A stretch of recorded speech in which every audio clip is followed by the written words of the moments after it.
Baik, Assalamualaikum warahmatullahi wabarakatuh. Sebelumnya yang saya hormati Ibu dosen Dwi Saraswati SPD MSI selaku dosen pengampu mata kuliah dari Tata Kelola Perusahaan. Dan perkenalkan kami dari kelompok 4, yaitu saya Salsabila Azharul Lubis dan juga Rizka Fazria. Kami di sini ingin mendiskusikan kembali terkait materi kami yaitu tentang sekretaris perusahaan. Baiklah, materi pertama itu akan dijelaskan oleh saya sendiri.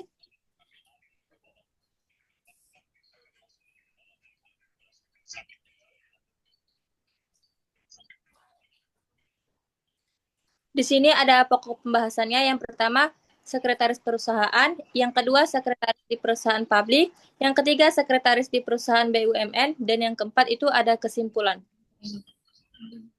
Lalu di sini ada pengertian dari sekretaris. Secara etimologis, sekretaris itu berasal dari bahasa Latin atau sekretum yang berarti rahasia. Dan karena itu, sekretaris dalam melaksanakan tugas-tugasnya di kantor ataupun perusahaan harus dapat menyimpan rahasia kantor maupun rahasia pimpinannya.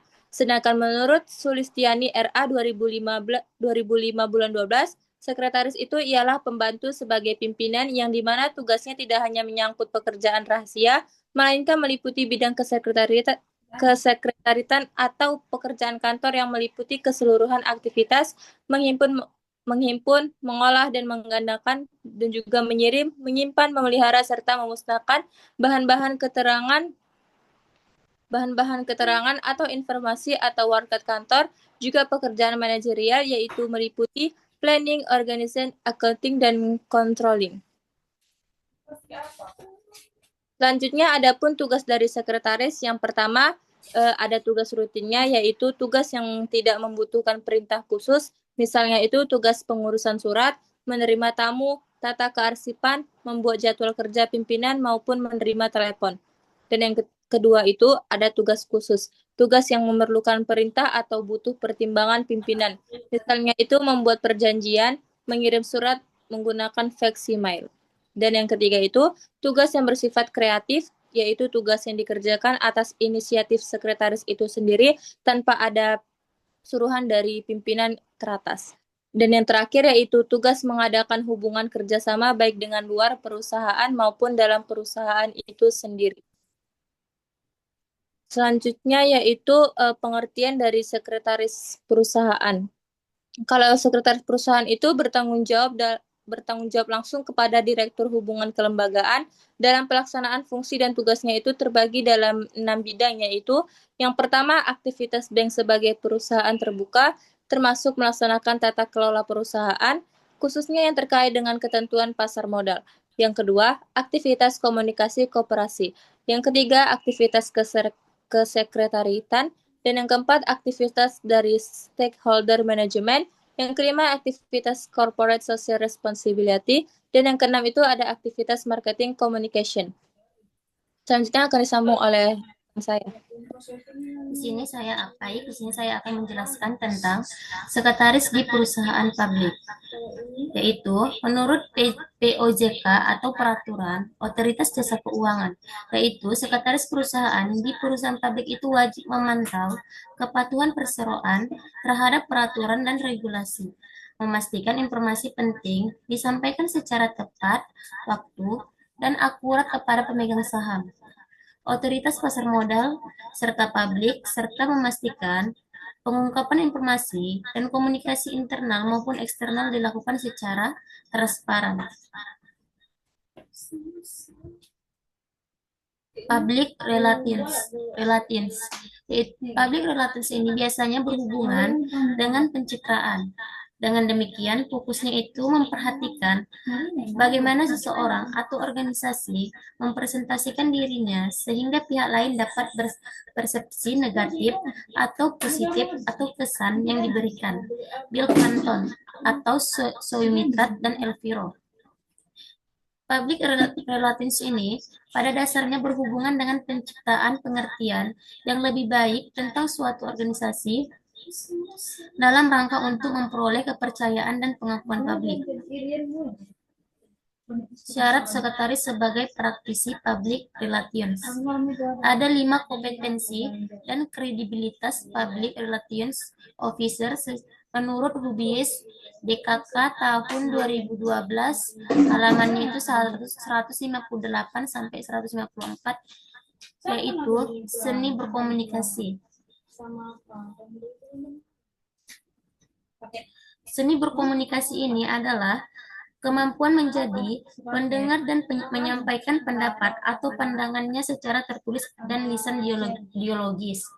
Yang kedua ini ada kemampuan mengorganisir, yaitu kemampuan ini tidak hanya menjadwalkan pertemuan, memprogram acara pertemuan, tetapi justru mengantisipasi komunikasi dua arah yang subur sekalipun dengan kritik yang tajam tetapi bersahabat. Yang ketiga itu ada kemampuan bergaul dengan publik, yaitu keterampilan tukar pikiran biologis dengan berbagai publik dari segala lapisan. Yang keempat itu ada integritas pribadi, yaitu integritas mencuat karena dapat diandalkan dan tidak memihak dalam menyajikan informasi, membangun respek karena profesionalismenya. Yang kelima ini Anda memiliki kualifikasi seorang manusia yang kreatif, yaitu mampu memecahkan masalah dan imajinasi untuk membuat komunikasi diarah dengan berbagai publik. Peran public relations.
Ada di sini peran public relations, yaitu communication technician, yaitu dalam hal ini public relations diarahkan untuk berperan menulis. Perannya itu lebih diarahkan ke menulis goals dan mengimplementasikan program. Yang kedua itu ada expert prescriber, yaitu praktisi sebagai pendefinisi problem, mengembangkan program, dan memiliki tanggung jawab yang penuh mengimplementasikannya. Yang ketiga itu ada problem solving facilitator praktisi, yaitu sebagai pendengar setia dan broker informasi. Mereka ini penghubung, interpreter, dan mediator antara organisasi dan publiknya.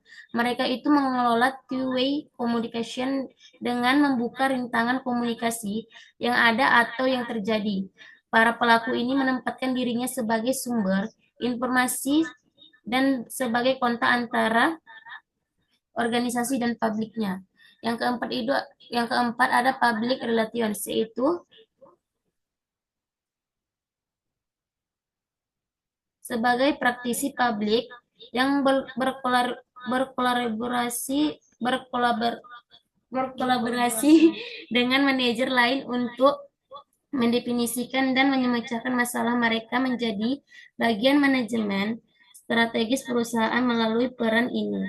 Praktisi public relations ini menjadi paham spirit setiap program, baik memotivasi maupun tujuan mengapa mereka melaksanakannya sendiri.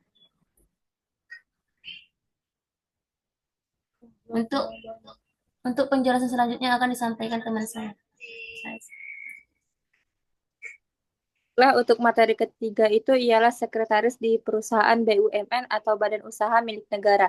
Nah, sekretaris perusahaan di lingkungan BUMN itu ialah posisi strategis yang dimana berperan penting dalam implementasi tata kelola perusahaan yang baik atau Good Corporate Governance atau GCG dan menjebati komunikasi antara perusahaan dengan pemangku kepentingan, regulator, dan publik.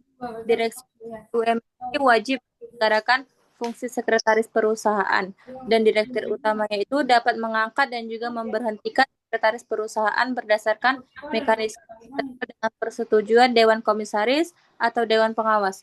Direksi ini juga wajib menjaga dan mengevaluasi kualitas fungsi dari sekretaris perusahaan tersebut. Adapun secara singkatnya itu, sekretaris dari perusahaan BUMN itu umumnya memiliki latar belakang keahlian di bidang hukum, keuangan, komunikasi, dan juga tata kelola perusahaan. Mereka itu diangkat berdasarkan surat keputusan direksi dan tanggung jawabnya itu langsung kepada direksi.